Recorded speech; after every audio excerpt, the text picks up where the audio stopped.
I came to I wouldn't say conclusion, but very strong gut feeling as a scientist that it's a loss of information that causes probably all of those hallmarks of aging and aging itself. And so that this could be the very upstream part of the river. And instead of tackling these tributaries and putting 8 dams on 8 tributaries, we may be able to go upstream and block them all.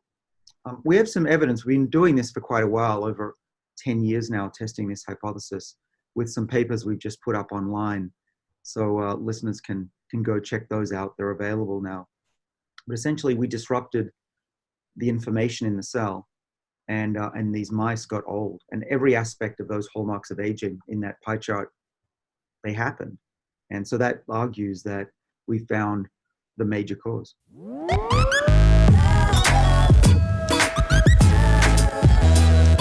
Welcome to the Fundamental Health Podcast. I'm your host, Dr. Paul Saladino. This podcast is the result of my relentless search to understand and correct the roots of chronic disease and illness. In this podcast, I will share with you everything I have learned about how to live the most healthy and radical life possible. Thanks for joining me on this journey. What is up, you guys? So many of you have been asking for this episode. I am so happy to share my conversation with none other than David Sinclair. He is a PhD geneticist. He's a professor in the Department of Genetics at this little university in Boston called Harvard. Obviously, that's a joke. He is really prolific in this field. He recently wrote the book Lifespan and has been at the forefront of much of the research pushing our understanding of human aging, how to avoid it, Sirtuins, NAD. We talk about all of it in this podcast. So I think you guys are really, really going to be stoked about this one. Like I said, he really needs no introduction. If you are not aware of him, then you should learn a ton from this podcast. We go into a lot of detail. It starts mellow. We talk a little bit about time-restricted eating and some experiments that he's aware of with that. And then we dive straight into Sirtuins, NAD, NR, which is nicotinamide riboside, NMN, nicotinamide mononucleotide. We talk about all things related to DNA repair, the PARP enzymes, the use of NAD for Sirtuins and PARP enzymes, the control of those things, and the partitioning of NAD within the cell.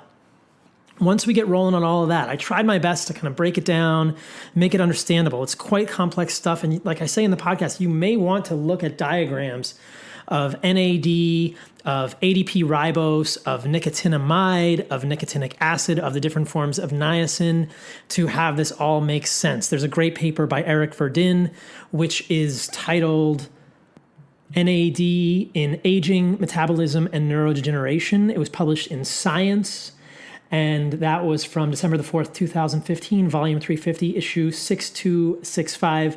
I would recommend that article as a guide to much of what we talk about in this episode, because we also get into things like NAD recycling, NAMPT, and then about the middle of the way through the episode, we start talking about the stuff that I think is most fascinating.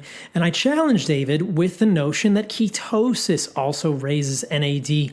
We review some papers specifically showing that, and he agrees with my ideas that eating a ketogenic diet is another way to turn your sirtuin enzymes on. We talk about living a radical life. This is my idea, right? That we can turn on these genes of longevity without plant compounds just by living a radical life. We talk about it in the podcast: heat exposure, cold exposure, fasting, eating a ketogenic diet. This is how we live our lives. We do not need plant molecules. And we get into it in this podcast. He and I go back and forth a little bit about Xenohormesis.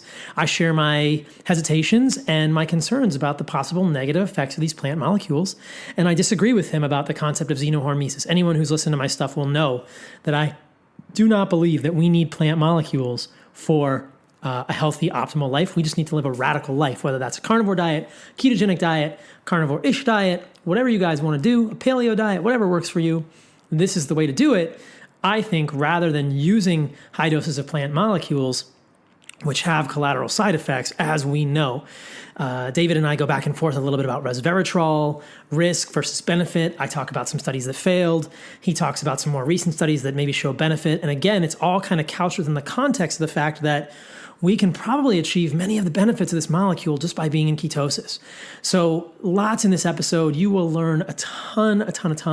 It is technical. Get out your nerd propeller hats. Spin those puppies round and round. At the end of the podcast, you will also be so happy to hear that I educate David about the environmental impacts of meat, about the water usage implications of meat, and we talk about mTOR. And I share with him data regarding mTOR activation with leucine and insulin, and try to at least have some discussion, which he's very awesome and engages in readily, about the fact that animal proteins are really not the enemy here. It's insulin. I don't think mTOR should be on all the time. And we know that with fasting, with a ketogenic diet, we can flip it on and off. When I am eating a steak with lots of leucine, I am turning mTOR on. And then in the 16 to 18 hours of the day that I am fasting with only water, my mTOR is getting shut off because there's no inputs. And so, as David suggests, we probably want to cycle mTOR on and off, but that this does not preclude eating an animal-based diet. Eating animal foods is not bad for humans. And I think that really David learned some stuff, and I certainly learned some stuff in this episode. And it was just a really awesome way for us to share information. People have always thought we were coming from totally opposite perspectives, and I think we share a lot more in common than we do different, but we were able to dialogue it about here. So I think you guys are going to dig this one. And as we talk about in this episode, regenerative agriculture is the way forward with the environment. So happy to be sponsoring this podcast with White Oak Pastures, the 6th generation, 150-year farm in Bluffton, Georgia. We are meeting there December 14th and 15th for White Oak Cella. It's just a celebration of people who want to be healthy. You can come if you eat any way. You are all accepted, vegans, carnivores, paleo, whatever.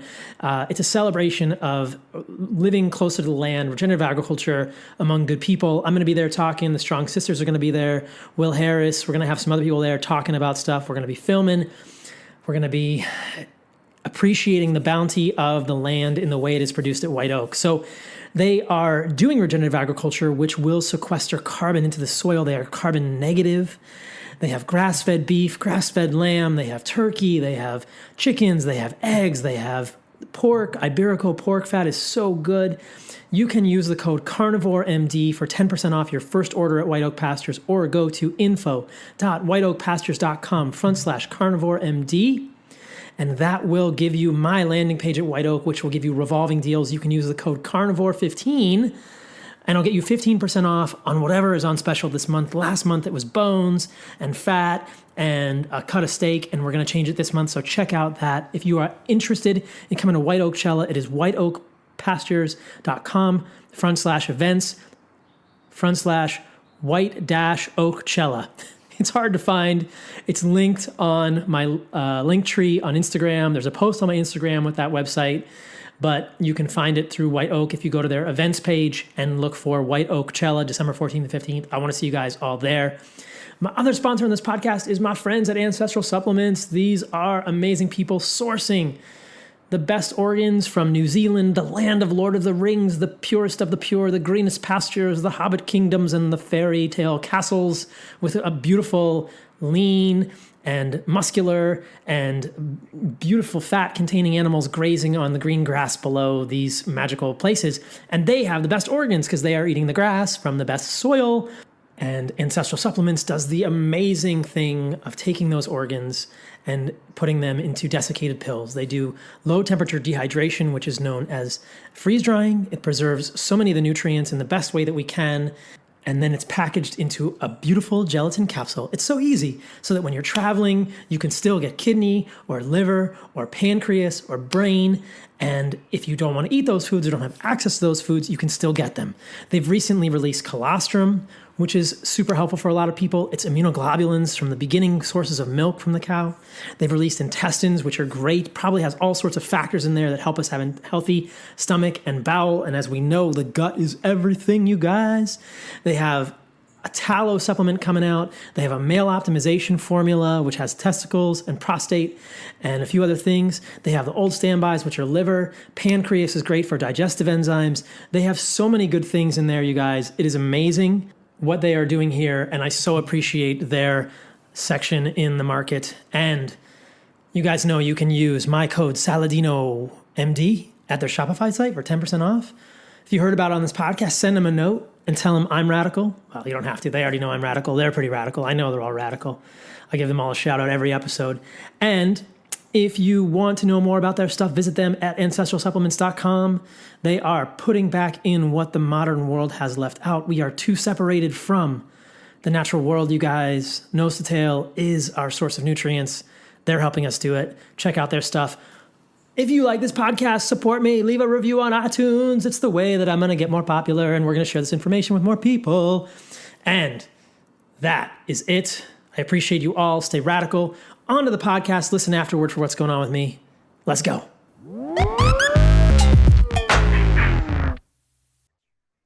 All right, we are live. David Sinclair, my man, thanks for being here. I'm so stoked. I'm excited too. Thanks for having me on, Paul. Yeah. Now, people may not know the backstory, but we met a few weeks ago. We were both in Los Angeles filming for the Model Health Show, and I was kind of like had my back to Sean Stevenson's, recording studio, and I knew there was somebody else recording before me, and then I heard a voice, and I heard this accent, and I was like, and I heard you guys talking about aging or something, and I kind of peeked around the corner. I was like, that's David Sinclair. And I was like, how cool is that? And I just went up to you. Yeah, and you came up to me and said, why the heck aren't you coming on my podcast? And I said, exactly. Let's talk about it. Right. So here we are. And so here we are. The universe connected us. And so one of the first things you said to me when we were talking was that you thought that when we ate was more important than what we ate. And maybe that's a good place to start this discussion. We're going to go down some amazing rabbit holes, right, and listeners to this podcast are in store for some mind expanding stuff. But let's just unpack that statement a little bit, because I think that it'll connect to a lot of things. Right. Well, as you know, I think all listeners here will know that nutritionists go back and forth all the time about what we should eat, whether it's, cut back carbs, cut back fat, God forbid, cut back protein. But there's evidence for all of these, and it's very, very confusing. Right. And I found it liberating and enlightening when a fairly recent study came out that made a lot of sense and actually put it into perspective. And this is a study by my good friend down at the National Institutes of Health in Bethesda, Rafael DeCabo. And he was trying to figure out what's the best combination of nutrients. Now, admittedly, these are mice, and we can debate and argue we're not mice, but it's a good start, right? We can't do these kinds of experiments easily in people just yet. It's too expensive and long.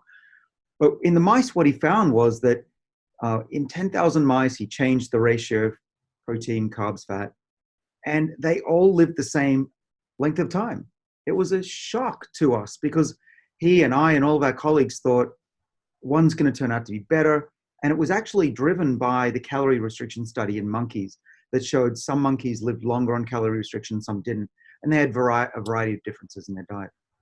Long story short, the only group of mice, no matter what they ate, that lived longer, substantially longer, were mice that only had food for 2 hours a day. And they still ate a fair amount of food. It's just that they were time restricted in their feeding. And that blew me away when I read that. That was last year. But over the years, it really has fit with a lot of work that we've done with Rafa and others in humans, that when you eat may be just as important, perhaps even more important than what we put in our mouths. So why do you think this is happening? So what is the connection between what some might call time-restricted eating, time-restricted feeding, intermittent fasting? What's going on here? What's the underlying mechanism of compressing the feeding window in these mice, or maybe in humans, and a longevity benefit? Yeah. Well, we were the first lab here. I'm here at Harvard Medical School today. We were the first lab to figure out for any species how calorie restriction actually works. And there's not one answer, of course, but in principle, what we figured out was that it wasn't just that metabolism was changing, or as we used to think, was slowing down and generating fewer free radicals. It was a real breakthrough and revelation to realize that even in yeast cells, and now we know in our bodies, when you're hungry, your body turns on what we call longevity genes. The genes that I have worked on my whole career since we first linked them to aging in the 1990s are called the Sirtuins. There are 7 of them in the body. And we have shown over the years that they respond to being hungry. And the hungrier you are without malnutrition, the better they fight against aging and diseases of aging. And so in this study that your colleague did with the rats or the mice that were fed in a small window, were they calorie restricted, or were they isocaloric and in a smaller amount of time? They were, now I didn't need to go back and check, but Rafa usually tries to make them isocaloric. So what I can say for sure is that usually when you give mice time restricted food, they eat it all really quickly and end up eating about 90% of what they would eat if they were given food all the time. And I don't know if they're isocaloric. I think that would be the best way to do that experiment. But yeah, we should actually check that. That's important. That would be an interesting question, is it the caloric restriction? Because we're going to get into all these mechanisms.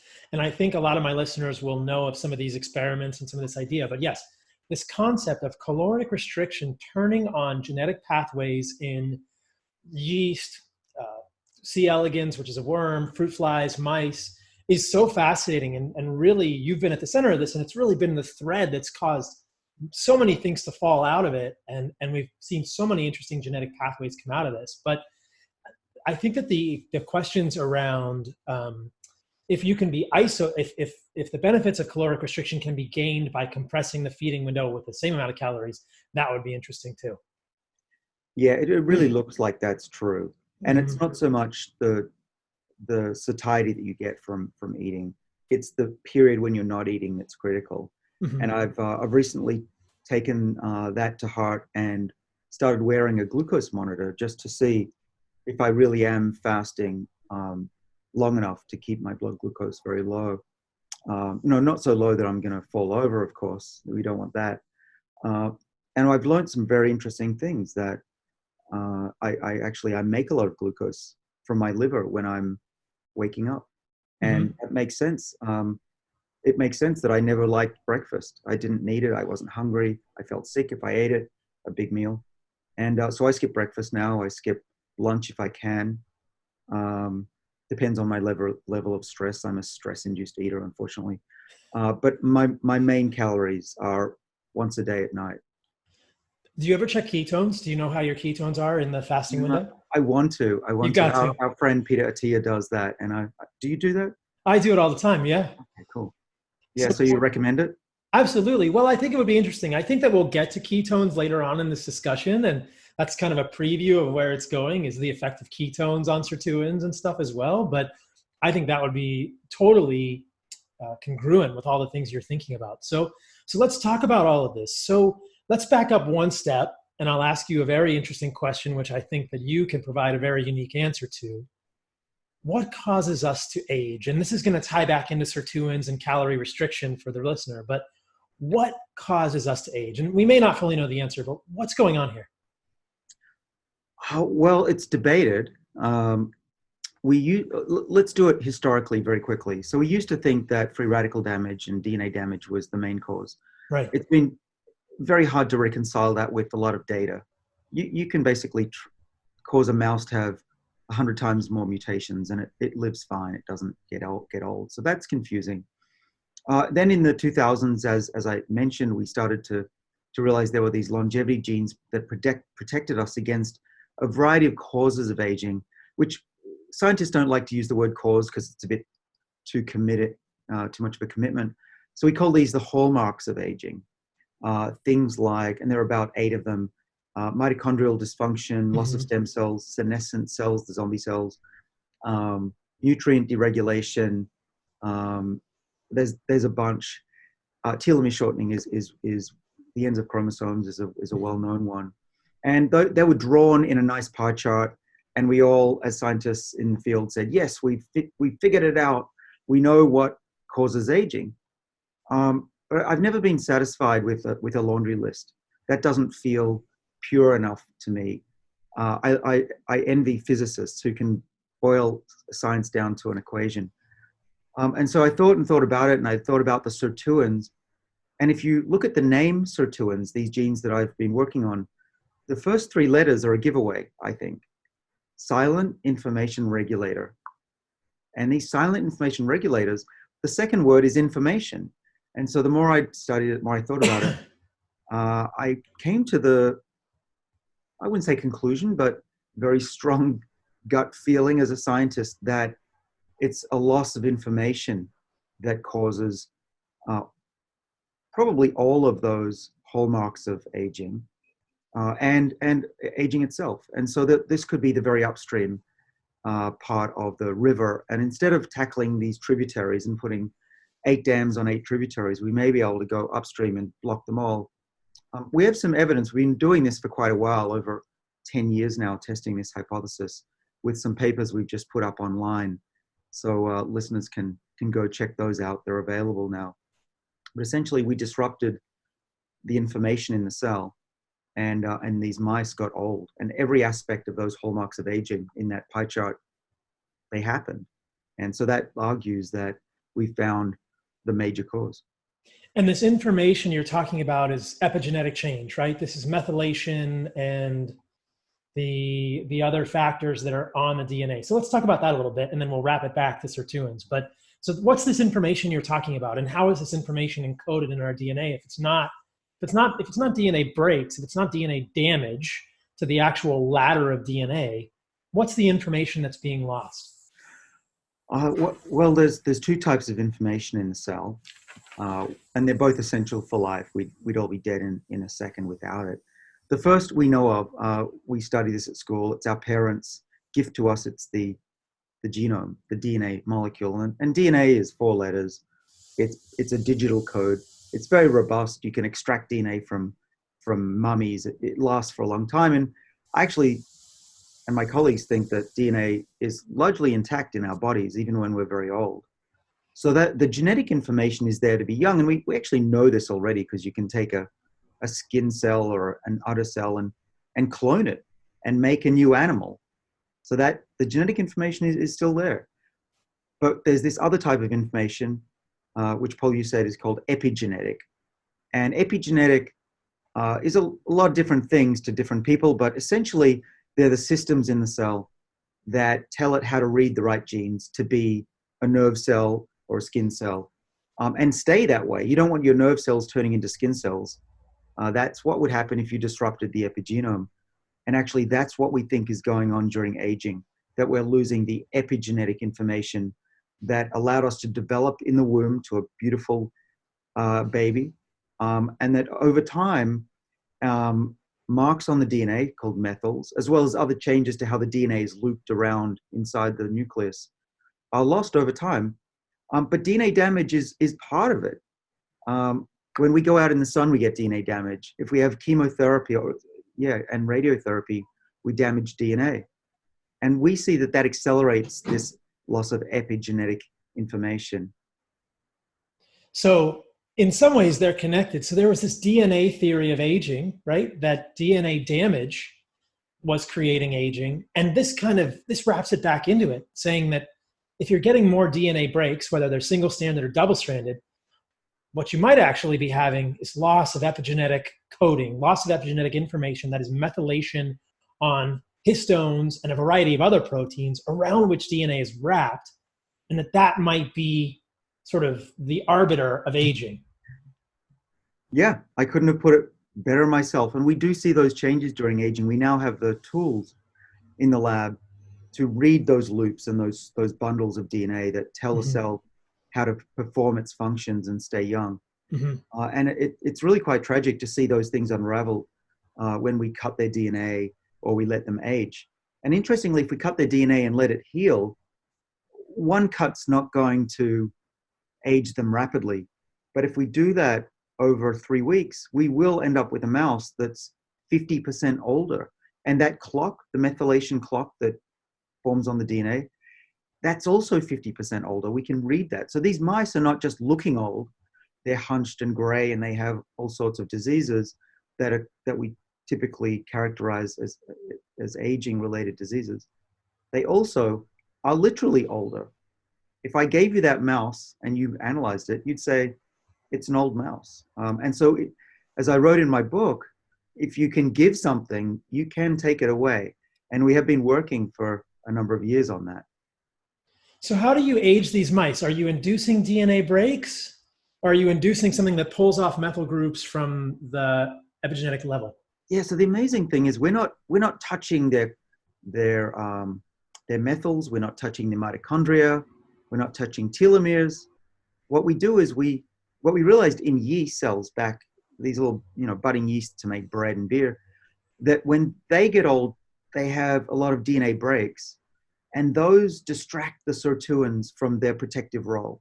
And they go from one place on the genome to help repair the DNA, like the Army Corps of Engineers would if, there's a hurricane, but not all of them go back to where they came from. And if you do that lots of times, or keep having hurricane after hurricane, the genes that the sirtuins should be regulating become dysregulated. And we think that is a model for why we age. Now, there's more than sirtuins involved. It's going to take us another decade to figure out all the major players and actually how the DNA methyls change in response to this ping pong game. But I think we're onto something, because just by cutting the DNA of these mice and not causing mutations, not causing cancer, but by disrupting those loops and packages, we do get aging. And so you're introducing things which cause single strand or double strand breaks in the DNA. And we've talked about sirtuins a lot, so we're going to dive deep into sirtuins in a moment.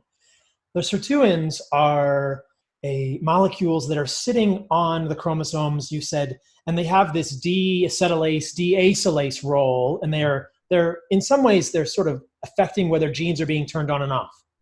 And so when you're creating the breaks, the sirtuins get distracted from their role in controlling epigenetics, having to participate in DNA repair, and that might be why the epigenetics is changing in a negative way. Did I get that right? Yeah, that was perfect. And you might ask, well, why have the sirtuins moved to DNA breaks? Why don't we just leave them where they should be? And what I've proposed is that they leave their posts because turning on these other genes when they move, so these come on now, is a stress response, a survival response that stops the cell dividing and changes metabolism so that they survive long enough for this repair to happen, and then they reset and go back to normal living. The problem is that works well when you're young, but as you get older and older, it screws up the epigenome and you lose that original structure, that epigenetic information. So just so people understand the whole context here, we highlighted this a little bit, but let's do it again. What causes DNA breaks? What is distracting the sirtuins? What is causing this in humans, right? This is fascinating. You mentioned some of them. Sunlight, we know, can do it a little bit, but we know we need some sunlight to be good. Radiation, and just by being on the planet, we get ambient radiation, so that can break DNA. What else can break DNA? Toxins. Well, I mentioned a lot of drugs do, unfortunately. Yeah, a lot of molecules. Yeah, so chemotherapy drugs are designed to break DNA, many of them, because cancer cells are more susceptible to broken DNA because they're trying to replicate so fast. So unfortunately, chemotherapy can accelerate aging and the clock. Some things that are avoidable, a lot of x-rays will break DNA. Now, we need x-rays occasionally, but I wouldn't overdo it. And CT scans will break your DNA. And most CT scans are done because they're looking for something that could kill you. But I wouldn't have a CT scan for any frivolous reason. No. But also there are chemicals in our environment. You can't avoid them. You can try to. So there's the PCBs in plastic. If you microwave plastic, some chemicals, the yellow dye in inkjet printers is a carcinogen. It binds to DNA. That's a really bad one. Don't lick freshly printed paper. But you can't avoid breaks. It's part of life. Every time a cell divides, or even if it's just sitting there, the DNA will break. Right. And it's breaking all the time. We have about 20 trillion breaks in our body every day. And what I wrote in my book is if you go to the bottom of the ocean and sit in a lead box, you'll still have broken DNA. But you can minimize it. Don't fly high in the sky and don't spend too much time in space or go to Mars if you can help it. Yeah, Mars, there would be more DNA breaks on Mars. There would be more DNA breaks at the top of Everest because of more radiation, right? Yep. So I've seen I've seen DNA breaks termed clastogenesis. Have you seen this term before? Um, it rings a bell, and I know what it probably means. Clastogenicity. The other thing that I'll add, and this is a particular part of my research that is so fascinating, is that just as chemicals in chemotherapy can cause DNA breaks, foods we eat can cause DNA breaks, right? And so there's a body of research that was done in the 80s and 90s that really hasn't been repeated much, where they looked, and it's in cell culture, so it's not a perfect model. As I've talked about with my friend Tommy Wood, when we put cells in cell culture, they may be a little more likely to have DNA breaks because they get kind of fragile anyway.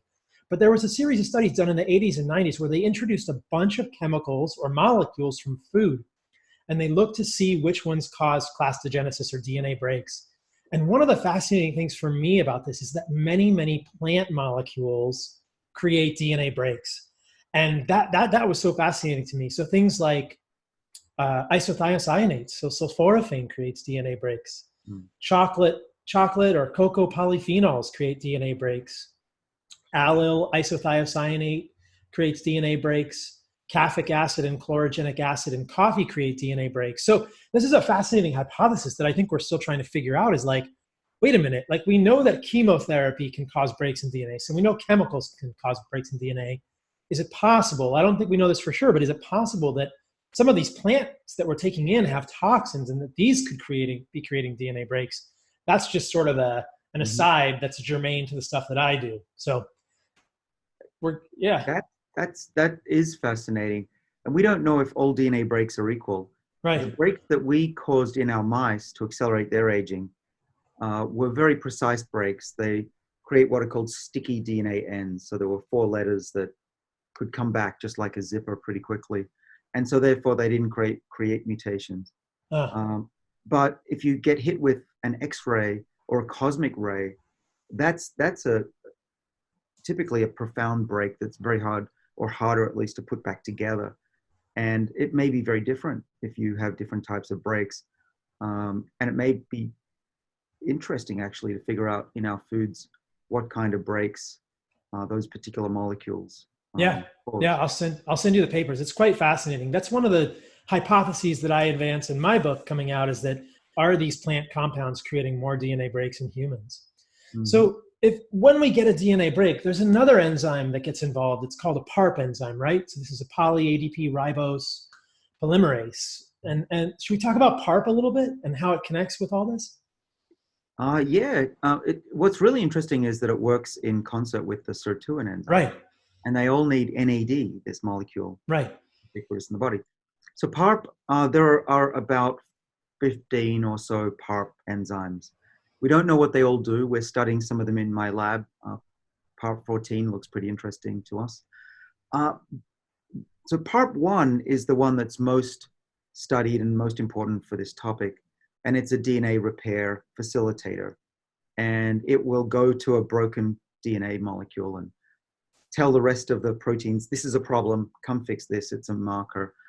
And so you can see it come on. One of the things that we found actually is that its activity goes down with age, coincident and probably caused by lower levels of NAD as the animals got older. And what we found was that by raising the levels of NAD, the fuel for the enzyme PARP, that we could restore the activity of DNA repair. And so, PARP is really important. It's often forgotten. There's a lot of interest about NAD, of course, and people ask me about the Sirtuins, but you're the first person who's ever asked me about the PARPs, and they're probably just as important for this story. Well, they seem to be super important. And I wanted to ask about the PARPs as a lead into the Sirtuins because they're connected through NAD, which we're going to dig into in detail. But the way I understand it is that the name of the enzyme is poly-ADP ribose polymerase. And this isn't going to be a visual podcast for people. I know when you did a podcast with Peter Attia, he has amazing show notes that people may want to refer to. But ADP ribose is a molecule that's actually part of NAD. And the PARP enzyme makes this polymer of ADP ribose on DNA. And it sounds to me like that kind of serves like a flag saying, hey, this part of the DNA is damaged. All you guys that are going to repair it, come in here and do your work. Is that correct? Yes. Yeah. Okay. That's well put.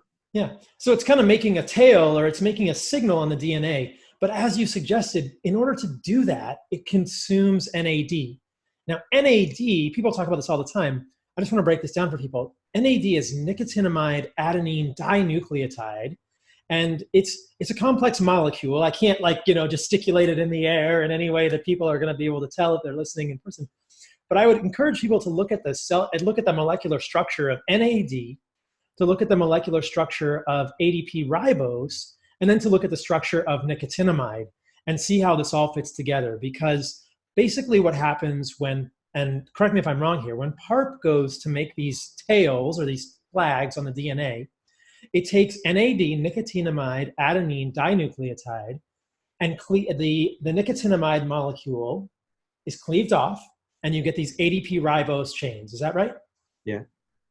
And so NAD is basically nicotinamide plus ADP ribose. Again, Peter Attia would do a better job of this because he would have show notes with pictures, but it's a fascinating thing. Now, we're going to talk about nicotinamide too, but this is all pretty interesting because, as you're suggesting, when PARP has to go and repair the DNA, it's consuming NAD. Let's talk about NAD a little bit. So NAD is kind of at the center of this conversation. Where does it come from? How do we make it? And what this is 3 questions, and what enzymes use it? Let's kind of create the framework here. Well, it comes from vitamin B3. We make it Exactly from that pathway, which is niacin. Niacin. It can be taken in as nicotinic acid or nicotinamide. They're both vitamin B3. Right. And the cell takes it, it turns it into ADP ribose, and then a molecule called NMN, and NMN is then converted to NAD. So our bodies are actually destroying NAD through PARPs and Sirtuins, and then they're recycling it back from nicotinamide all the time. It's called the NAD salvage pathway. Mm-hmm. And we cloned many of the genes for that years ago.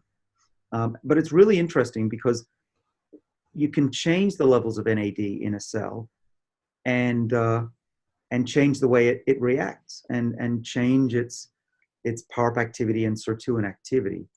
And let's see, what else did you want to say? What enzymes use NAD? Yeah, what enzymes use NAD? So the Sirtuins, yep. The PARPs. Yep. And about 500 other enzymes. Lots of enzymes. But they're not, the others aren't that interesting. They are the enzymes that people have discovered mostly in the 20th century, responsible for life. They're important, but they're boring. These are the enzymes that do everything. They make energy, they make protein. They need NAD. NAD is a carrier of hydrogen around from protein to protein. And NAD goes from NAD plus. You might have seen NAD plus is the one that people like to boost. But NAD plus is converted by the cell into NADH. Right. H is a hydrogen molecule. And it's just what we call a hydrogen carrier. Right. I'm already putting people to sleep.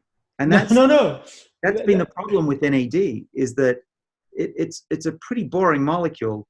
And it was up until the 1990s, probably the most boring molecule. We probably turned off a lot of kids from science trying to teach them these pathways. But then we discovered that the Sirtuins are regulated and need NAD. And suddenly all of the work that we'd been doing on caloric restriction and aging made sense. And I need to credit Lenny Guarente and Shin Imai, my great colleagues who I worked with at MIT, who made that seminal discovery. Now we could link metabolism and NAD to longevity genes and longevity. And that was a real breakthrough. And we'll go into that and make it very clear to people, just so people understand, because we talked about a couple of words that people may have heard. So niacin, if you go to the store and you buy niacin, it is usually nicotinic acid. It can also be nicotinamide, which is also known as niacinamide, but those are very different molecules, right? And so there are different pathways by which nicotinamide and nicotinic acid become NAD, but they all become NAD. And so all of these are quote unquote forms of niacin or vitamin B3, but there's actually no molecule that is quote niacin. Niacin is a colloquial term that generally refers to nicotinic acid. We can also make NAD from tryptophan, but it kind of feeds over into that nicotinic acid pathway. And so it's so interesting because we can make NAD from niacin in our diet.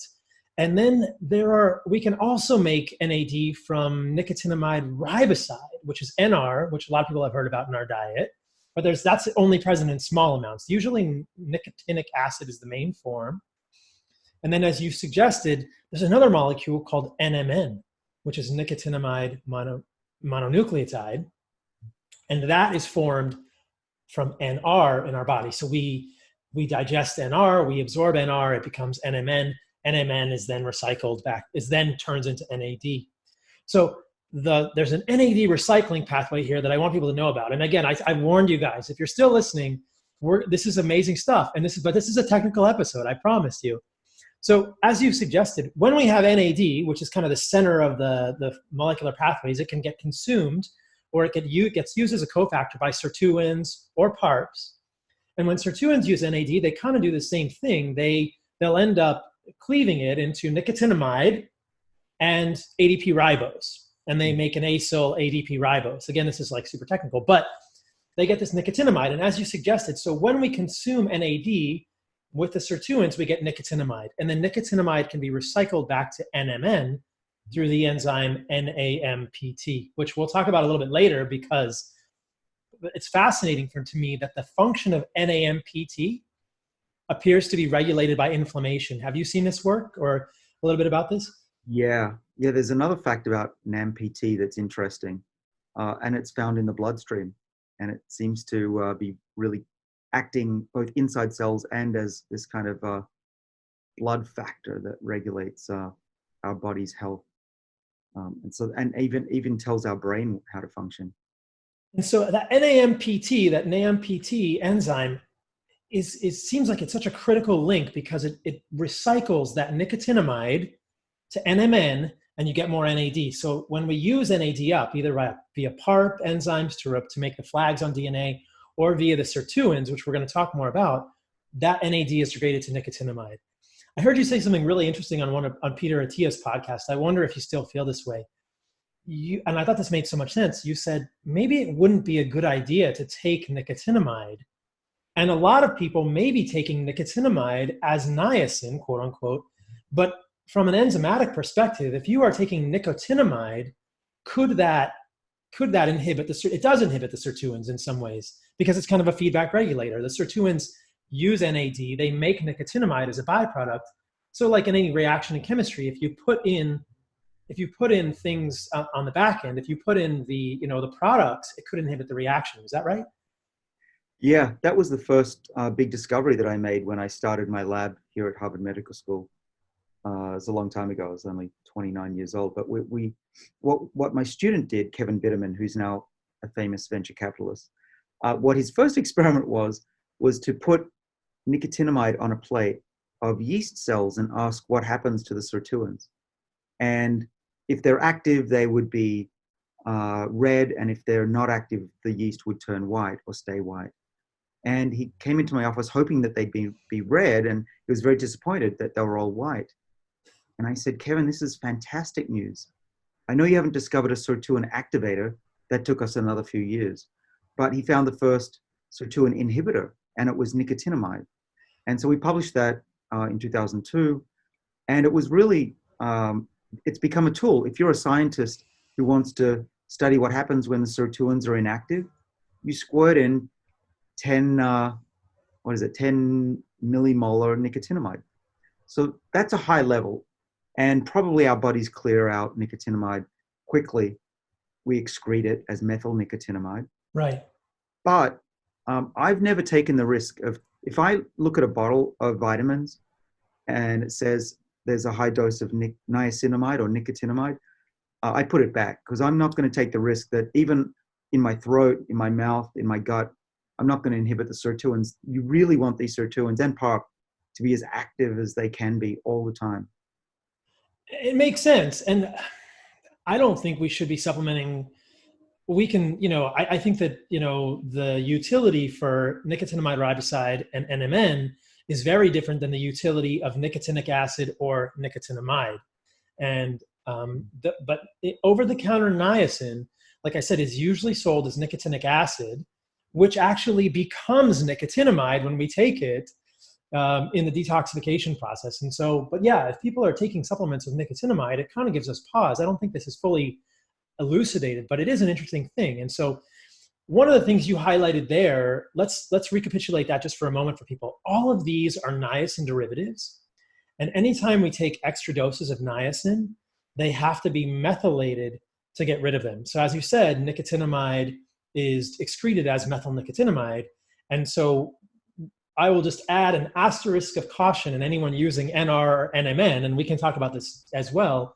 Anyone who is looking to increase their supply of NAD in the body by taking nicotinamide riboside or NMN, do you think we should keep an eye on methylation and methyl groups? Because isn't it possible that we could use up too many of the methyl groups as we're getting rid of methylnicotinamide, and then we know that the methyl groups are needed to affect biochemistry with homocysteine, with catecholamine degradation in the brain, et cetera, et cetera.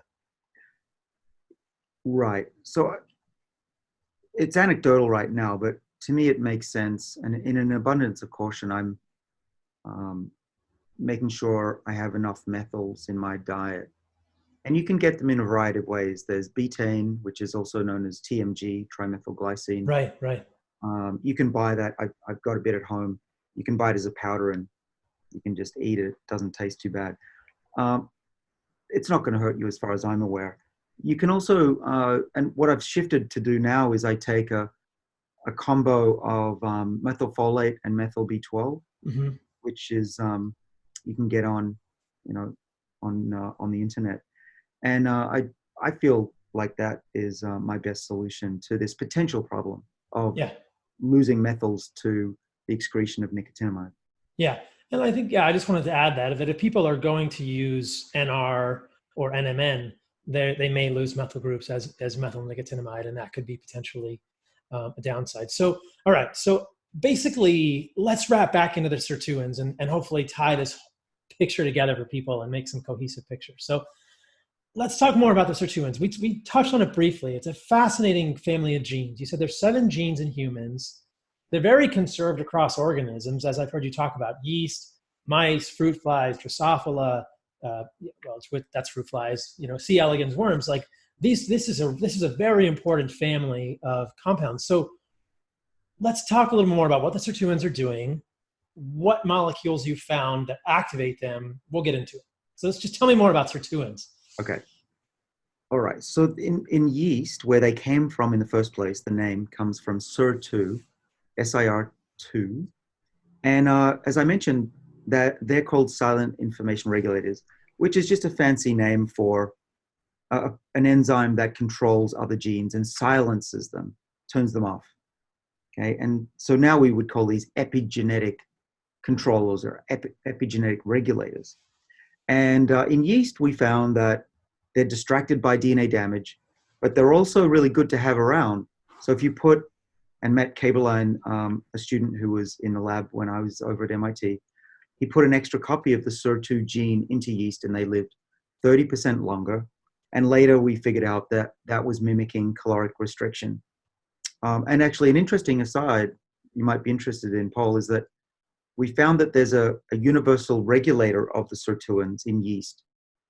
And it's the equivalent of this NAMPT gene that we were talking about that's circulating in the body. But in yeast, what it does is this gene is turned on by too much heat, not enough food, not enough sugar. Pretty much anything that doesn't kill a yeast cell will make it live longer, but you need this PNC1 gene. What PNC1 does in yeast and the equivalent in humans is recycle NAD. Interesting. Right? So how cool is that?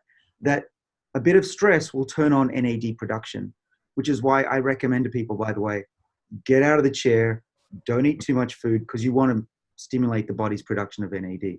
But the sirtuins... So, let's pause there. Okay. Are you saying, does sauna turn on NAMPT? Does sauna do that in humans? So we know it does it in yeast. Cells it does. Yeah, I don't know that for sure. I was speculating, but cold will turn on the sirtuins. We know that. There's a particular sirtuin called Sirt3, which is in our mitochondria and is very good for making brown fat, which we all agree is good for us. Does cold turn on NAMPT? Do we know? Oh, gosh. I know exercise does, but I don't think we check cold. So these are examples of hormetics, and we'll get into that too. And somewhere, if Rhonda Patrick could hear this conversation, she would be super excited about the potential for sauna to turn on NAMPT and recycle nicotinamide into NMN and make more NAD. And as people may be hearing, the idea is that we generally want to have a high ratio of NAD to NADH in our body. Is that something you'd agree with? Yeah, I think the absolute levels of NAD are just as important as the ratio. The ratio, yeah. Yeah, because sirtuins don't really detect NADH at physiological levels. But they detect NAD. Get your NAD plus up. Yeah. Okay. So I interrupted you. So let's continue. So you were talking about PNC1 in yeast, which is a homolog of NAMPT in humans, and that could be regulated and upregulated. Okay, so the sirtuins, an analogy would be that they're the traffic cop in a cell. They do regulate genes as silencers, but they do other things. In our bodies, they've evolved to do many more things. They control proteins that are involved in DNA repair, including PARP, the telomeres, the mitochondria, inflammation. There's a laundry list. In fact, there's probably 1,000 papers published on this alone every year now. When we first started in yeast, by the way, it was, I think there were 2 papers per year at best. So it's been a wild ride.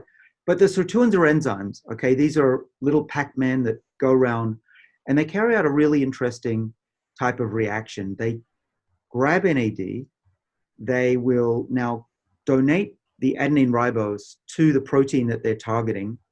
And typically, at least for enzymes number 1, 7, and 6, they target the histone proteins. Now, histones are the packaging proteins for DNA that bundle up the DNA and typically involved in switching off genes.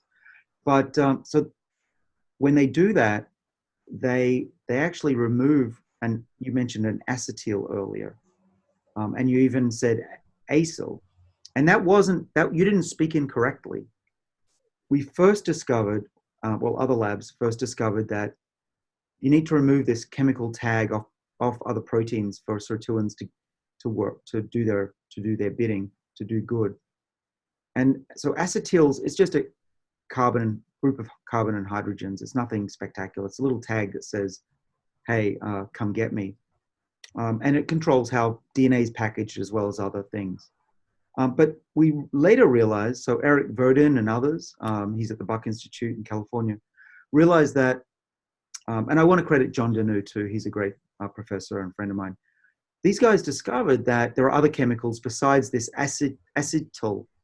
It's like acetic acid, an acetyl group, but there are others like butyryl, all right, carbonyl, besides acetyl groups. And I know where you're going to go, Paul. You're going to go into ketosis, I bet. It's coming. You know it's coming. I know you are. But it's a beautiful link, actually, because these chemical groups that are taken off by sirtuins, as you might be guessing, have a really interesting link to our metabolism.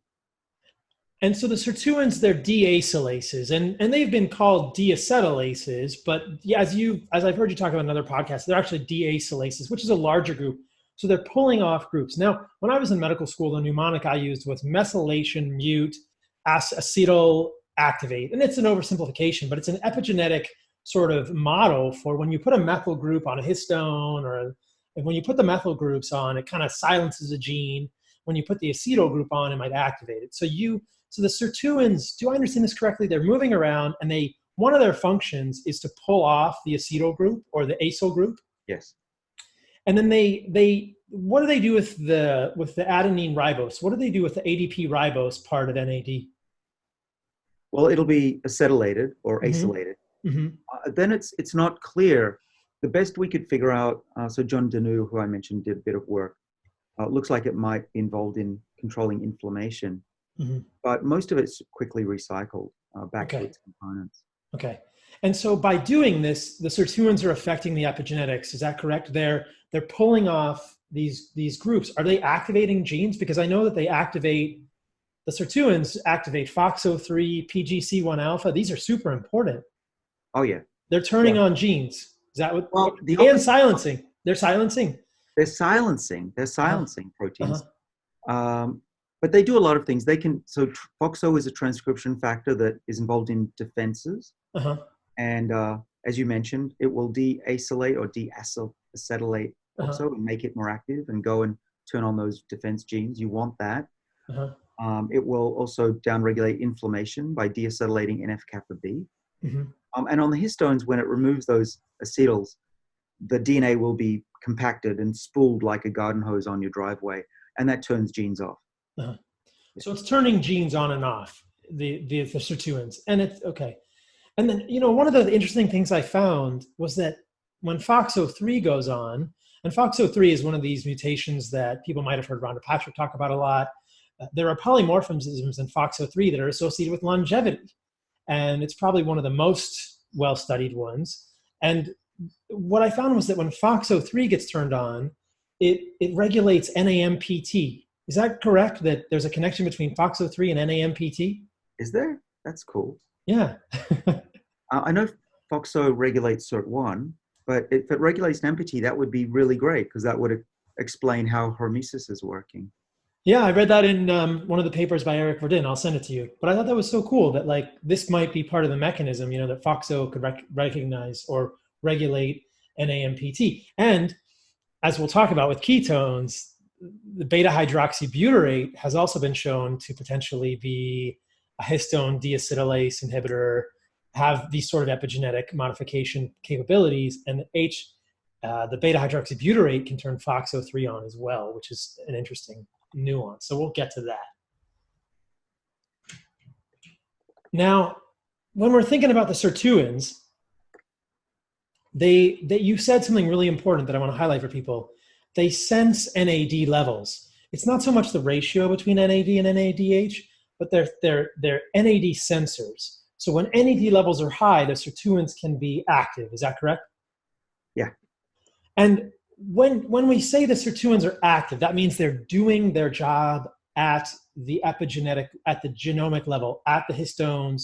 Is that what we mean when we say active? Because we've talked about previously, they're moving to the DNA and they're moving, away from affecting the histone proteins. When the sirtuins are active with NAD levels being high, they're doing all the roles we just talked about. Is that correct? Right.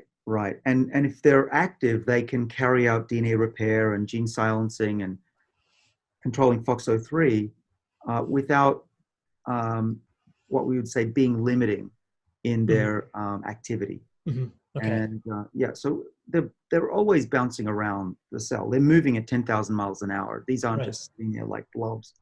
And the more active they are, the faster they can carry out these functions without getting distracted. Mm-hmm. And that's why when you put in more copies of the gene for Sirtuin yeast and SIRT1 and SIRT6 in mice, the organisms have better DNA repair and they live longer. Mm-hmm. So they're more able to do their things. So I guess the overarching hypothesis that will take some time to really fully flesh out is, if sirtuins are more active, can we live longer? Can we live better? Right? Well, yeah, right. Well, they're not the only longevity gene, but they're a favorite of mine. They are one of three major types of longevity gene. But interestingly, that we used to fight over whose longevity gene was more important. It was really because the stakes are so low. But the ultimate, the old guard is now leaving the field, the vicious ones. But the next generation of us, and particularly our trainees, get along much better. And we all now generally agree that these various genes are talking to each other. So FOXO3 and sirtuins are talking. mTOR, which I'm sure your listeners know about, and SIRT1 are talking to each other. So yeah, it's a much friendlier field. I wouldn't say scientists are all perfect human beings, but it's not as bad as it was, where I would have a lump in my throat every time I would go to a conference. So you said there were three categories. What are the other candidate longevity genes? I mean, what are the competitors? I mean, Sirtuins are clearly important. What else is out there? Competitors, Paul. No, we don't talk that way. I know. What are the other collaborating? What are the other collaborating? Exactly. Potentiating, collaborating, best friend longevity genes. These are the other two major camps are AMP kinase and mTOR. Okay. So we can break those down if you want. Yeah, we should talk about how they're all connected. Yeah. Well, that would be a long conversation. But first of all, let me tell you, AMP kinase is a kinase that turns on metabolism, boosts mitochondrial activity, amplifies the amount of mitochondria in the body, and it also controls our blood sugar levels. And it's one of the reasons why researchers think metformin works, is that perhaps not directly, but indirectly, it's turning on this pathway and allowing our bodies to be more insulin sensitive. mTOR is the sensor for amino acids, particularly branched chain amino acids. And we're going to probably get into a food fight about this one. We should. But in animals, at least, and even yeast cells, having lower mTOR activity makes them live longer. Right. And that is naturally done by having low levels of branched chain amino acids. Right. And we talked about this briefly when we met at the podcast, so we can go into this a little bit now, but I just want to make sure people understand how all of these are connected. Can you tie them all together for me? I mean, so AMP kinase and mTOR are kind of a seesaw, right? Like mTOR is anabolic, AMP kinase is, kind of catabolic. And so if mTOR is really high, AMP kinase is kind of low and vice versa. Is that right? Yeah, that's a good way to put it. Yeah. And AMP kinase is naturally sensing the levels of AMP in the cell. Right. And AMP is what you get when you don't have a lot of ATP, which is the chemical energy store, like the battery pack. And so our mitochondria are constantly turning AMP and ADP into ATP by adding phosphates. That's the di and the triphosphate on there. And that bond is a great store of energy for the cell. And when you have a lot of AMP, you don't have much of these phosphate bond energies around to do other stuff. And so AMP kinase, when it senses we don't have enough energy, it says, okay, rev up the system, start stoking the mitochondrial fires more to build up our ATP stores. Because without ATP, we're all dead in about 30 seconds. Right. Does AMP kinase also turn on PGC1 alpha? Because I know the Sirtuins turn on PGC1 alpha, and PGC1 alpha, I mentioned it earlier, kind of off the cuff. My listeners are probably all asleep right now. I hope not, you guys. But PGC1 alpha regulates mitochondrial biogenesis. And so it's one of these transcription factors that we all kind of get excited about, thinking, oh man, if more mitochondria are being produced, I've got the feeling that AMP kinase is connected with PGC1 alpha too in the back of my mind, but we could confirm that. Yeah, it's generally a given. It's not something I read about because it's in all the textbooks that AMP kinase is regulating PGC1 alpha. Yeah. One link between SIRT1 and AMPK is a protein called LKB1. LKB1 is the kinase that regulates and boosts AMP kinase activity. Okay. SIRT1 deacetylates LKB1 so that it can now turn on AMP kinase. Right. So that when you have high NAD, you're going through this pathway, LKB1 to AMP kinase, and you're turning on this. And so, yeah, it's impossible actually to tweak one pathway and not affect the other two. Right. And that's why it's so, I wouldn't say confusing, but interesting these days, because we're at the point where we know these things exist, but we don't know in our bodies the best way to tweak each of these to be optimal. Yeah. So let's just go down that rabbit hole a little further, then we'll circle back to mTOR because I know we want to talk about it. So I think to kind of summarize what we've talked about, and I'm realizing now that this could be a 6-hour conversation, and that's amazing because I look forward to more of these with you, but I'm just trying to make it somewhat digestible for listeners and also give them the real science behind it. It seems very clear from what we know, or from what I'm understanding, and correct me if I'm wrong, that activating the sirtuins is a good thing, that activating AMP kinase some of the time is a good thing, and that these are connected, and that these genes are then turning on other genes, FOXO3, PGC1 alpha, which may control things like NAMPT, which seem to have good effects on aging, epigenetics, and longevity. And that is all kind of tied to this NAD amount. And that's why there's so much interest in NAD, because one of the ways that we can turn on sirtuins is by increasing the NAD in our cells. And we probably don't have time in this podcast to talk about cellular partitioning of NAD, but and there are different sirtuins in different places in the cell. There's mitochondrial and nuclear, right, and things like this. But like, there's basically, at a very broad level, it seems like when our NAD stores are high, sirtuins sense this. And the reason we care about NAD is because we want to turn the sirtuins on. Did I tie that together reasonably? Yeah, you did. And you reminded me, one of the papers that we published, folks can look it up. It's in the journal Cell. It's available. I think 2008. We found that mitochondrial NAD levels are really, really important. And we could boost them up by overexpressing, turning on one of these NAMPT genes that makes NAD, and makes it in the mitochondria. What was exciting about the discovery was that as long as we kept the mitochondrial NAD levels high, even though the cell was really damaged, we could hit it with DNA damage pretty hard. It didn't die. And we couldn't even detect the ATP, which is the energy required for life. So we called it the mitochondrial oasis hypothesis, which is, as long as your mitochondria are active, you're not going to die as a cell, which I think is really interesting.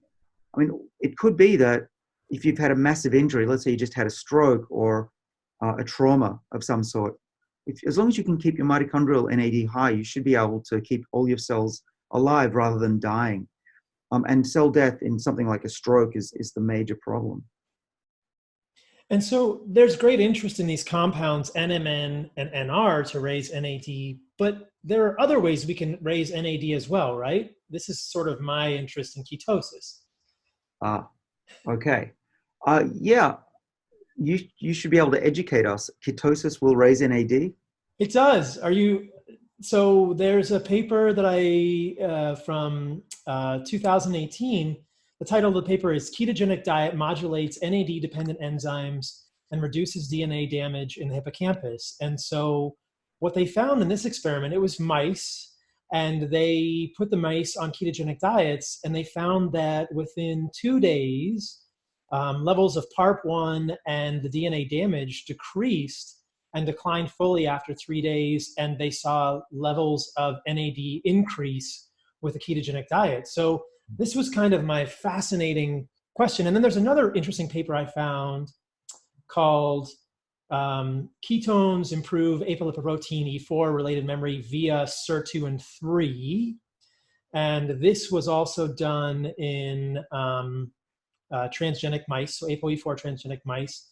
And when they put them on a ketogenic diet, they saw increases in SIRT3 along with beta-hydroxybutyrate. They gave them beta-hydroxybutyrate in this study, and they found increases in the NAD to NADH ratio and benefits in terms of protection, in terms of learning and memory for these mice. So the question becomes, we can increase NAD by taking NR and MN.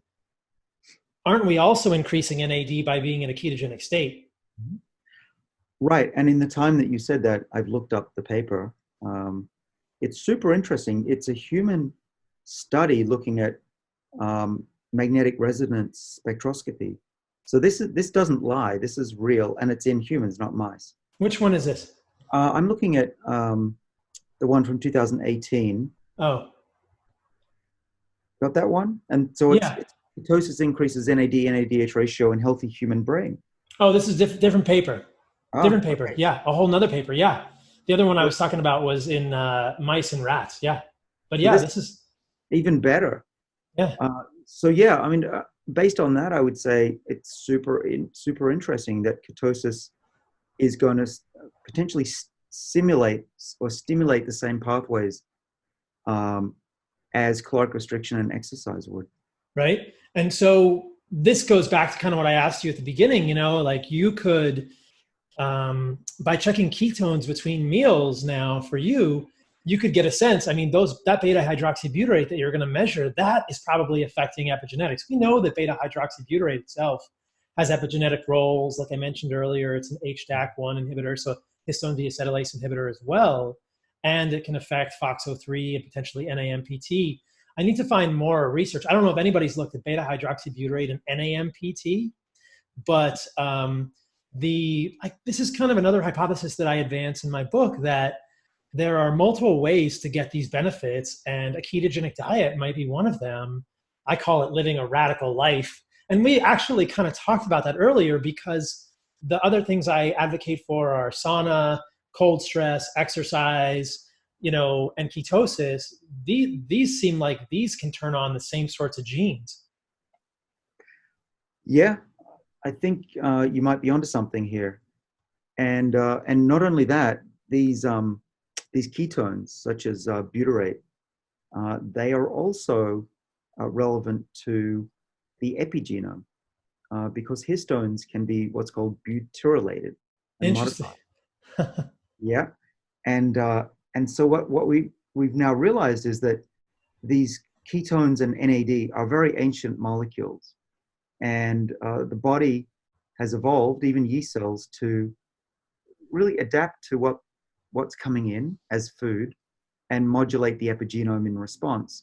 And now we, 4 billion years later, are figuring out, hey, if we just modify our diet in certain ways, we can trick the body into thinking that times are going to be tough, that we're running out of food, or that we're getting chased by a saber-toothed tiger, and our bodies will fight for us against aging.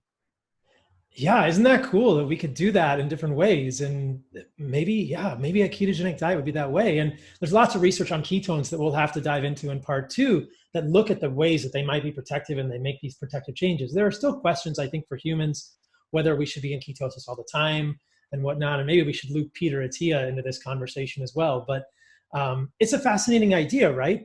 And this is kind of what I said to you when we bumped into each other at Sean Stevenson's podcast. It's like, what about doing this with ketones, right? Okay. Yeah. Well, so speaking of modulating, I've been doing this for a long time, and what I see in studies in humans, looking at my own body, mouse studies, is that there's no one diet or one thing that you want to be doing all the time. It's not just moderation, it's doing it in a pulsatile fashion that seems to work the best. I'll give you an example. We put mice on resveratrol. We became known for that in the early 2000s. Resveratrol worked best when we gave it to the mice every other day, and when we fed them every other day. Okay, and if we gave it to them every day in the food, it didn't work as nearly as well as this other regime. We know we don't want to run every day. We're not going to go to the gym and lift a lot of weights every day. We need to give our bodies a rest. Right. So what I do with my body is, I don't mind if, one day I eat a certain type of food, or one day I eat 2 meals a day instead of hopefully one. I'm okay with that, as long as my body never becomes complacent. I heard you talk about on Peter Attia's podcast, the alternate day dosing of resveratrol. So interesting. And for people, we probably won't have time to get into resveratrol in detail in this podcast, but resveratrol is a modulator of the sirtuins. And that was kind of one of your groundbreaking discoveries, was this molecule in wine that turns on the sirtuin genes, right? Yeah, so resveratrol is the accelerator pedal, and the NAD is the gas for the enzyme. Mm-hmm. They work together to make a superactive enzyme. Mm-hmm. And we have a theory that plant molecules that are produced by stress plants are like resveratrol, and there's a whole bunch of them. We call these xenohormetic molecules, for xeno meaning other species and hormetic meaning what doesn't kill you makes you stronger. And so it could be that in our foods, when we eat stress plants that have been dehydrated or too much UV light, these kind of things, grapes that are picked and bottled or infected with funguses or fungi. Fungi, yeah. Yeah, these are the best way to get these molecules into the body. But here's one thing. So that the work was very popular. It was in the media a lot, actually. You know, I was on 60 Minutes and all that kind of stuff. And then we got into a fight. I was sandwiched between the two largest pharmaceutical companies, fighting basically over a patent that we filed. And they tried to invalidate our research, which was fairly depressing at the time. It's now, over 10 years ago, and the field has, corrected itself. Resveratrol is an activator of Sirtuin, don't worry. And we have a lot of data that we published and we're going to be publishing, saying that we were right in the first place, and this was just unfortunately a distraction. But yeah, I wanted to mention that because I'm often told by people, "Oh, that wasn't right what you published," and that hurts when people say that, because Right. it was right. But often the mainstream media has other things to be reporting on than somebody who's just proven themselves to be right. Yeah, it's got to be tough when you spend like blood, sweat, and tears, and then financial interests or political interests try and take that away from you. That's super frustrating. So I still take resveratrol. The moment I stop taking resveratrol, I'll let you all know. But I've seen no reason not to at this point, and only benefits. Can I make a counterpoint to the idea of xenohormesis? This is quite interesting. So I see this a little differently. I think that there are plant compounds, and I talk about this in my book, which is coming out in a few months, you guys. There are plant compounds that have benefit in some pathways in the human body. But what's so interesting for me is that when I look deeper into the plant compounds, if we look other places in the human body, the plant compounds are also doing negative things. It's kind of like any pharmaceutical drug. We would not be surprised if a pharmaceutical drug, whether it's ibuprofen or Aleve or a chemotherapeutic agent, maybe that's not the best idea. Aleve and ibuprofen are good examples. They do some things we like them to do, and they do other things we don't like them to do. And I think plant molecules are no different. And I push back against the concept of xenohormesis a little bit, because many of the benefits that are the purported benefits of plant molecules are things we can also achieve by living well. This is kind of the radical life conversation that we had, like with the Sirtuins. And you know better than I if we can activate, or we may not know this from experiments, whether we can activate Sirtuins to the same extent that we can with resveratrol with ketosis. But the argument that I make in the book is, hey, look, like if we look hard enough, the plant molecules have damaging effects in other places in the body. Curcumin is another good example. They do things that are good, but then they also have bad effects. So sulforaphane is the same way. What I worry about are these collateral side effects. If the beneficial effect is something we can get by living well in the first place, right? It's kind of a redundant effect. I'll illustrate it quickly with sulforaphane. My listeners have probably heard me say this a million times, but sulforaphane we know is an isothiocyanate. We talked a little bit about this earlier. These molecules have been shown in cell culture to actually make DNA breaks, but they also activate the NRF2 pathway in the liver, which makes more glutathione. And so in short-term studies, isothiocyanates do look like they may protect us against DNA damage because of the glutathione that's produced, perhaps.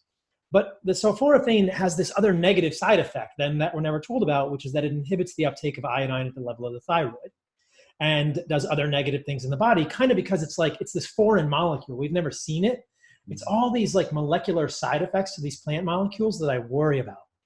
Curcumin is kind of the same way. It does have some efficacy as an anti-inflammatory, probably affecting prostaglandin pathways. I'm not sure the mechanism is completely known, but it also can affect DNA topoisomerase 2 and can affect a potassium channel called the hERG channel, et cetera, et cetera. So that's kind of my pushback against the plant molecules and xenohormesis is we just need to make sure we're seeing the entirety of what they're doing in the human body, because they often have negative side effects elsewhere. Does that make sense? Well, yeah, it might be one of the alternative explanations for why they do good things, because perhaps when we first encountered them, they did bad things, and then we evolved ways to boost our defenses, to neutralize them. Yeah, I just worry that they're still doing bad things. Well, I'm still alive after taking a fair amount of resveratrol. Experiments ongoing. Yeah. I don't know of resveratrol doing anything really bad, but I don't know everything. The one thing that's interesting about the resveratrol story is So we made a mouse that couldn't be activated by Sirt1. We just changed one amino acid in the enzyme. And now we could ask the question, does resveratrol work in that mouse? And that's basically my final word in this story to the scientific debate. So we have found that. We haven't published it yet, but it's very clear that the mice that eat resveratrol on a high-fat diet live a lot longer, Right. and those that cannot be activated by resveratrol don't. But here's the thing that's interesting. Those mutant mice have a phenotype. They are not normal. The mice with the Sirtuin-1 inactivation. Yeah, the Sirtuin-1 is normal. It works fine. It's active, but it just cannot be turned on by resveratrol. But even on a normal diet with no resveratrol around that we know of, it is aging faster based on the clock and on the various parameters. Not a lot, but it's definitely different, heart and other things you can measure. Mm-hmm. So what does that say? Either it says that Xenohormesis or something like it, like what you've said, is true, and that the plant world is really signaling to our bodies, or that there's a molecule that looks like resveratrol that we make naturally. And we're entertaining both possibilities. I wonder, yeah, that's very compelling. I wonder if there's an endogenous molecule that looks like resveratrol. I will add that I'll just gently insert that there have been a few trials with resveratrol in humans that didn't come out so good, right? Oh, don't be gentle. No, I'm a scientist. Metabolic syndrome. There was a trial in metabolic syndrome. There was a trial in prostate cancer resveratrol's and there was a trial in NAFLD where resveratrol wasn't really that helpful. In fact, there was a trial in prostate cancer in humans where resveratrol was found to worsen androgen precursors. And resveratrol is one of this family of molecules that looks a lot like estrogens. And so some of the concern that I have around resveratrol is that it is acting as an endocrine disruptor. And this is suggested by this prostate cancer trial in which it decreased androgen precursors. And I'll pull it up for you. But this was concerning to me. So this trial is resveratrol reduces the levels of circulating androgen precursors, but has no effect on testosterone, DHT, PSA levels, or prostate volume, a 4-month randomized trial in middle-aged men. So it didn't really help for the prostate cancer outcomes, but it did decrease androgen precursors. And I thought, well, that's probably not a good thing in humans. It would be interesting to measure your testosterone, DHEA, DHT on and off resveratrol in humans and see if that is continuing to hold true. And then some of the other trials, like I said, it actually worsened glycemic control in a few trials in patients with metabolic syndrome. Yeah. So one of these the title is No Beneficial Effects of Resveratrol on the Metabolic Syndrome, a randomized controlled trial. So I don't know. I guess this is kind of part of my hesitation with xenohormesis. I definitely think that the ability of resveratrol to activate the sirtuin genes is fascinating. And could it also be having negative side effects elsewhere, like so many of these other plant molecules that I was talking about? Yeah. Well, so the clinical trial world is a complete mess because about half the people didn't know what they were doing. Resveratrol won't get into the body unless you dissolve it in something. Right. And so now that I've been saying this and I think people are learning, there are a number of clinical trials that have been positive, lowering of blood sugar, reducing arterial stiffness in patients. And so some of those first studies were done just by popping a dry pill of basically brick dust, and that's not going to work. And so I think there's a lot of evidence now that high doses of resveratrol can ameliorate type 2 diabetes, or at least fasting blood sugar levels. But what we find in our lab, and I think it's generally true for the studies I've seen in humans, is that if you give it to a healthy person, you're not going to see much happen. It's more, I take it as a preventative more than anything else. It's when you get into the really severe obese and high blood sugar that in mice, and I think in humans that it worked better. Maybe better. And so Yeah. if you've got metabolic syndrome, I don't know how bad that was at that point. Nevertheless, there's, I wrote a review in 2016, and there were, I think, 24 human studies, and now there's at least that many more. Some work, some don't. And, I've given you my best explanation for what's going on. No, it's interesting. Maybe we need more studies with the, like you said, the lipophilic media to get it into the body and see what's happening. And I think the idea of an endogenous resveratrol-like molecule is quite fascinating as well. But I think that it's incredible that we can do this. And with the plant molecules, I just am always kind of like, whoa, we should be a little careful, because as we know, these are actually plant defense molecules. You hinted at this, but resveratrol is produced in peanuts and grapes in response to attack by a botrytis fungus. So it's a plant defense molecule, and there's sort of interesting philosophical implications of, plant molecules. It's like, well, they certainly do things. It's kind of like this molecular pharmaceutical factory in plants. They're making all of these molecules, and I just caution. I suggest caution when we're looking at them, because I fear about the negative side effects that people ignore, because people certainly ignore the negative side effects of sulforaphane and curcumin widely. Yeah, I'm on board with that. I was able to call up a study here on one of the latest clinical trials. And the title in 2019 is The Effects of Resveratrol on Metabolic Status in Patients with Type 2 Diabetes and Heart Disease. And these were patients that were treated for 4 weeks with 500 mg per day of resveratrol, or placebo, so it's placebo controlled. And just to summarize, the second last sentence of the paper as abstract is, it had beneficial effects on glycemic control, HDL cholesterol levels, total to HDL cholesterol ratio, and melanaldehyde levels, which is relevant to antioxidant levels. So, just to throw it back at you, not to be argumentative, but I am. There's evidence on both sides. Interesting. Yeah. Evidence on both sides. I wonder, because that one showed better. Yeah, melanaldehyde I have nothing to gain except my own ego in this. I'm not selling resveratrol or anything like that. I'm just trying to get you on a ketogenic diet, man. Well, yeah, you'll have to tell me how to do it. I will, for sure. Yeah. Let's circle back to mTOR, because I think people are going to have a lot of questions about this. And going back to our first meeting, you'd had some concerns about this too. So there's a fascinating study. You might want to pull this one up. It's called The Actions of Exogenous Leucine on mTOR Signaling and Amino Acid Transporters in Human Myotubes.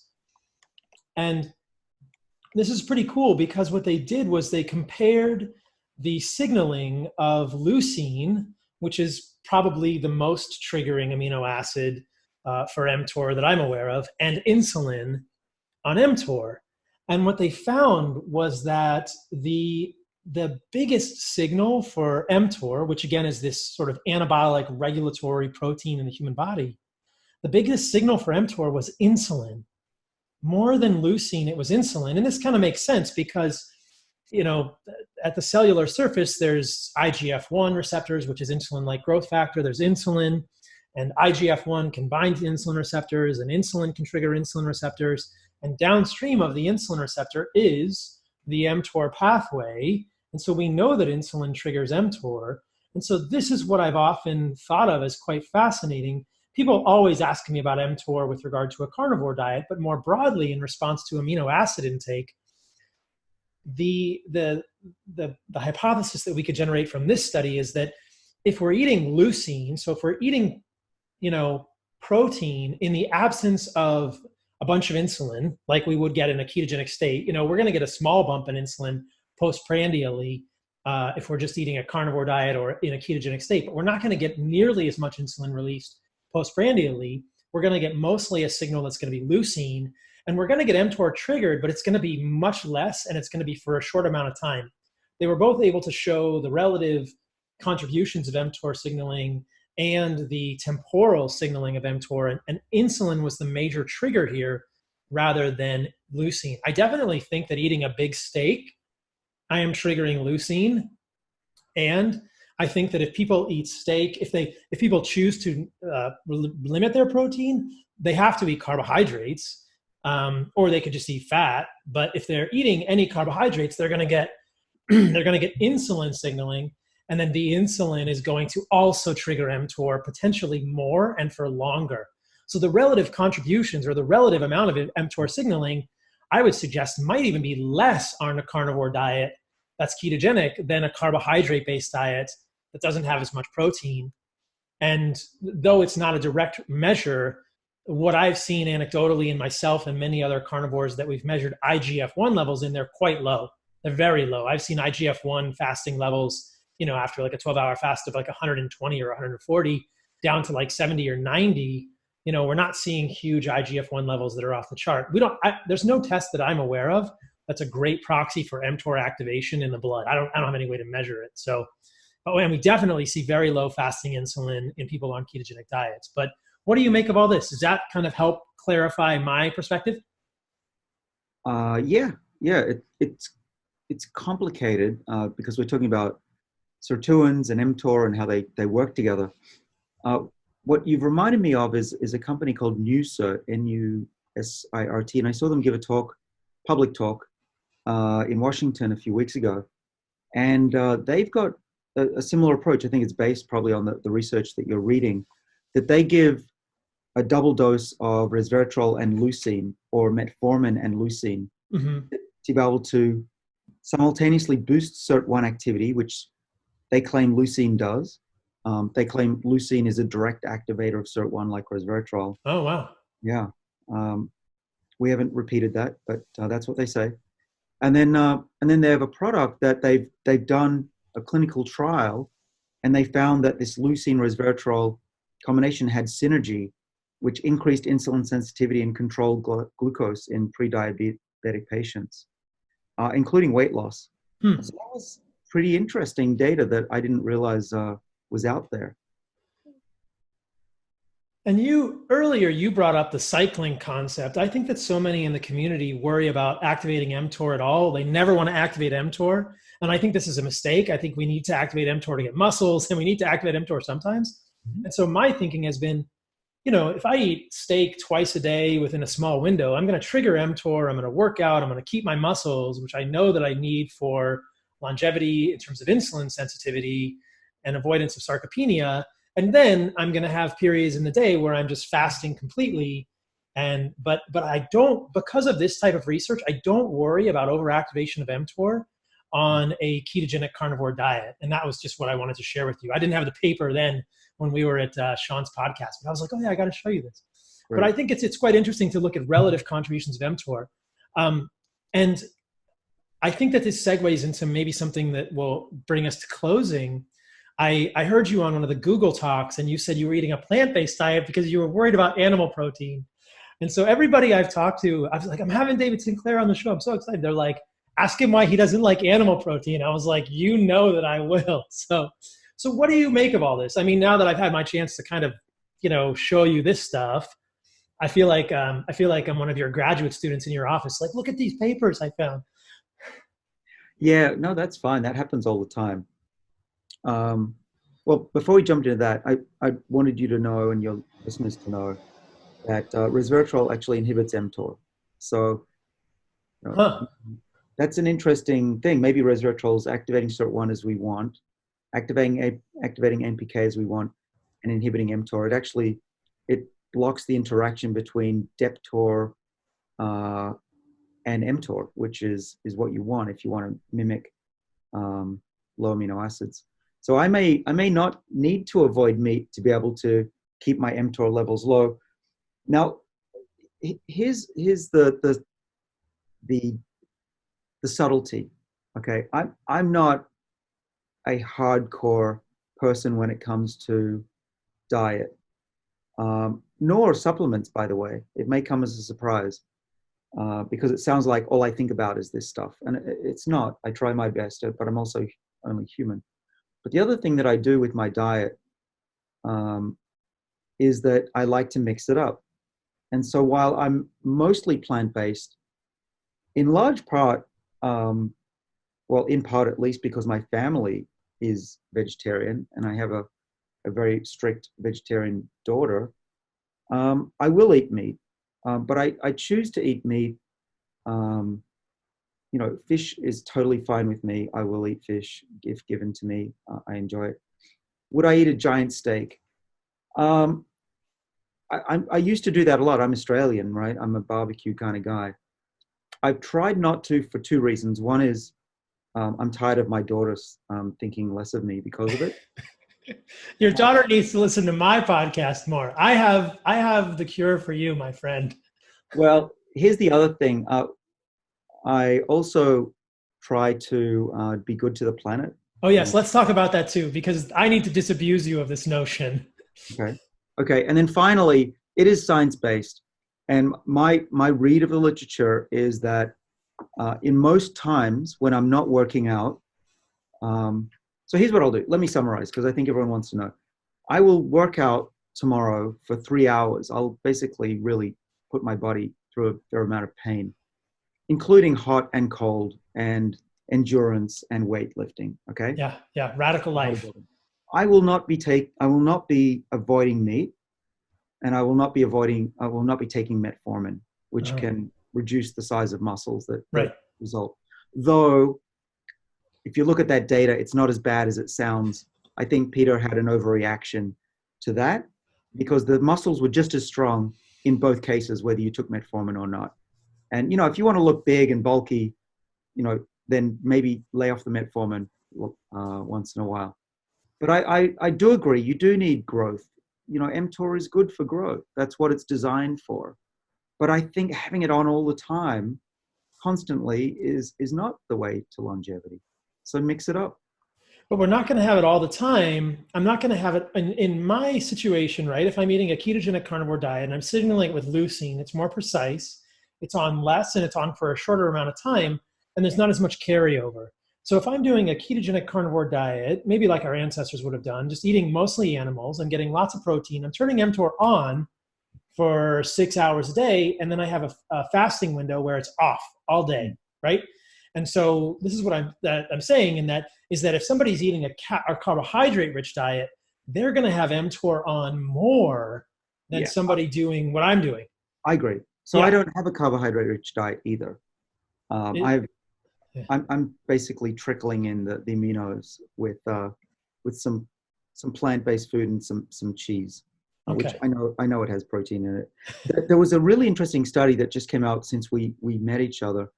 Again, it was in mice, but what they showed in a study down in Sydney is that if you give mice a lot of branched-chain amino acids, they are hungrier and they get fatter and they die younger, which you might say, wow, that's, it's bad to eat a lot of branched-chain amino acids, which you'll get from abundance of meat. But what they found was if those mice then were calorically restricted, or at least had their food intake restricted, which we can do as conscious beings, which you do, then it was fine. It didn't reduce their lifespan. So that sounds like that study is being recapitulated in your life.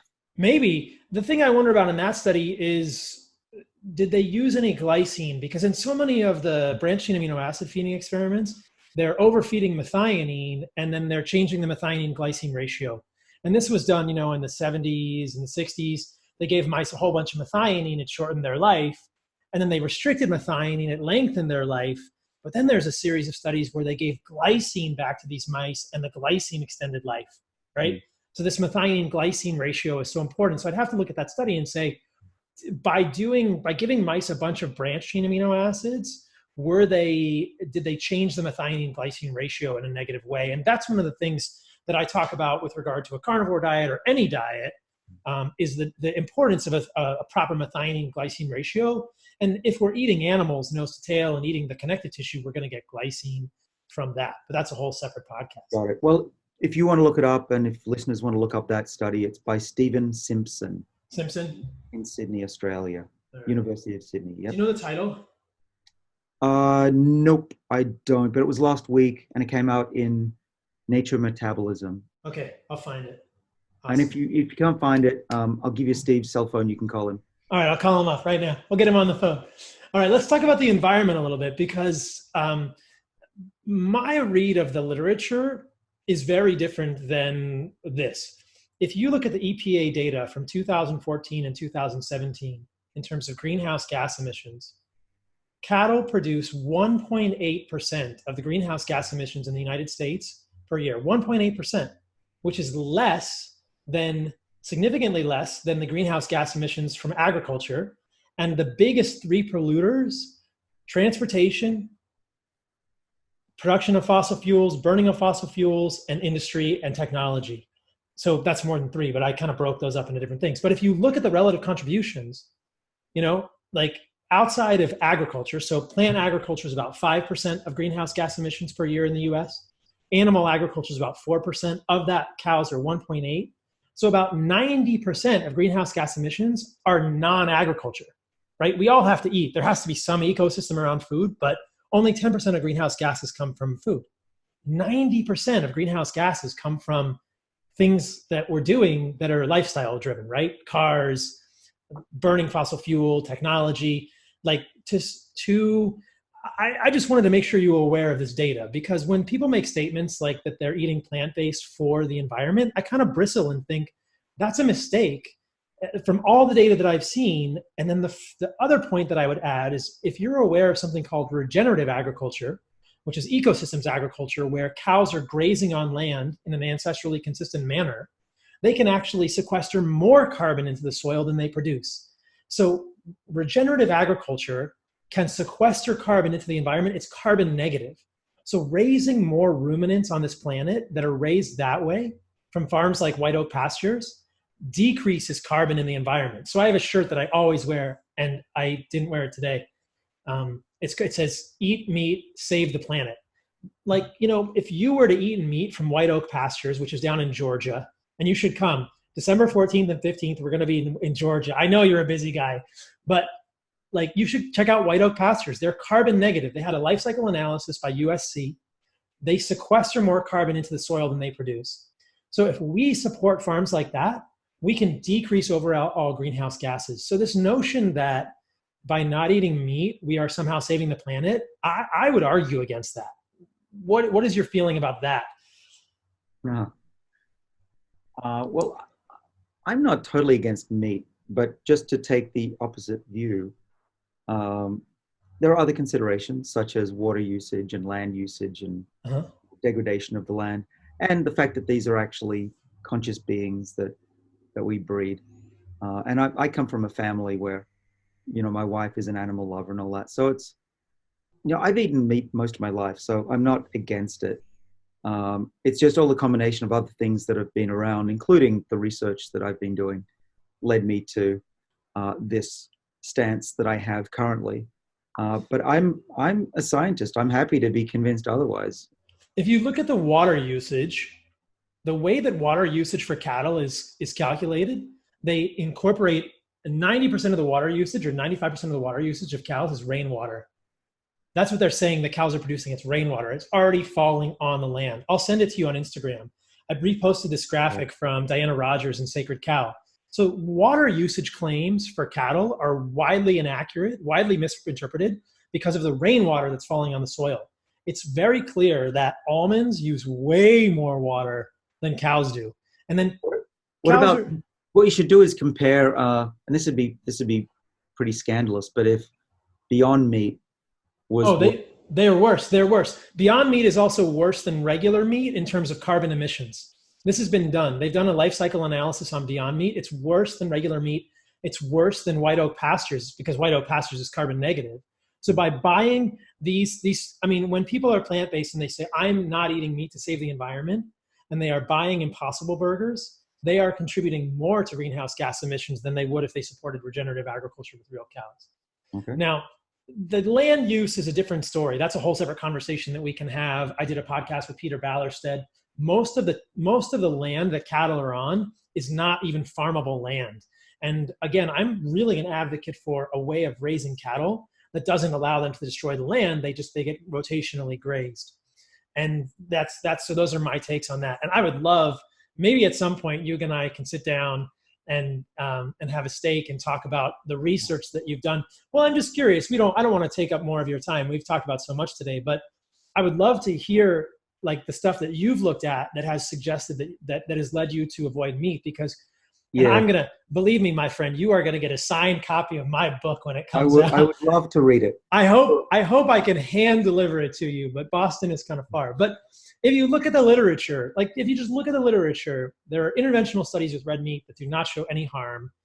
Anything that suggests the meat is bad is epidemiology, and you know as well as I do that can be incredibly misleading with things like healthy user bias. But I'm sure that you've done your due diligence, and I would just love to have that conversation at some point in the future. Yeah, I'm not an anti-meat Nazi about it. I'm actually more focused on the fasting period than actually what I'm eating for the reasons I mentioned earlier. Yeah. I think that's probably going to make a bigger difference to my longevity. But yeah, I think we're in an interesting age, right, where there are so many different ways to eat and really no clear answer just yet. And it may turn out that there isn't one perfect answer here. There may not be. As long as you don't just eat a standard American diet, we know that's bad. And I've said on other podcasts that anytime someone makes an intentional choice with regard to diet, I give them like an air high five. I'm like, you know, anytime someone is doing something intentionally in their diet, even if they choose to be vegetarian or vegan, like I'm like, look, you made an intentional choice. That is awesome. And I'm just trying to provide more information for people to make their own personal intentional choice. I agree with you. I think the worst thing is when people are complacent, because diet influences health so fundamentally, right? Yeah, well, what's not appreciated generally is that 20% of our longevity is genetic, which we can't do much about yet. But the other 80% is how we live our lives. And Yeah. food and exercise are the two big ones.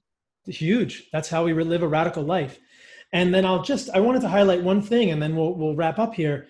I love that you said that you gave the mice rapamycin, or not rapamycin, that's a whole separate podcast, resveratrol every other day, and that resveratrol is inhibiting mTOR. And again, I think this is so important that we're not always inhibiting mTOR. We want to kind of cycle on, cycle off, cycle on, cycle off. And there's lots of ways to do that, like we talked about. So where can people find more of your stuff?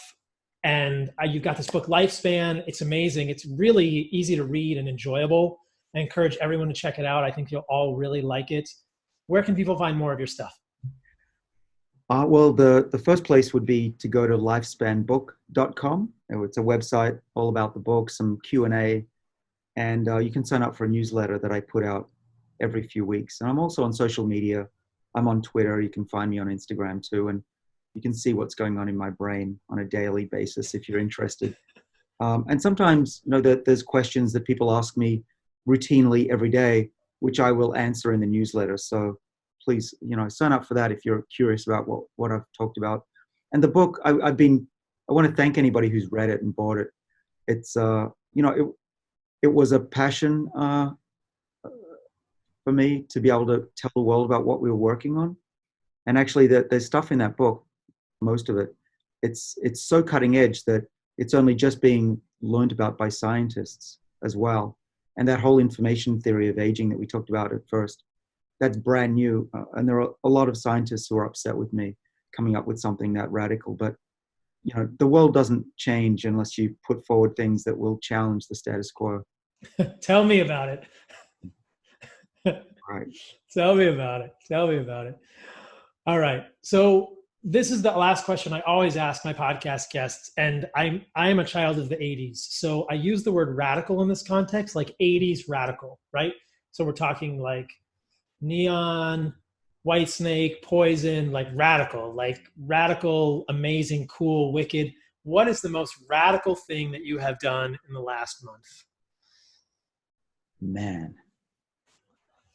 Damn. I'd like to include what I did just maybe a little over a month, which was go hiking in the rainforests of Uganda to go see gorillas. Cool. That's pretty radical. That's radical. In the same forest where Ebola broke out a week later.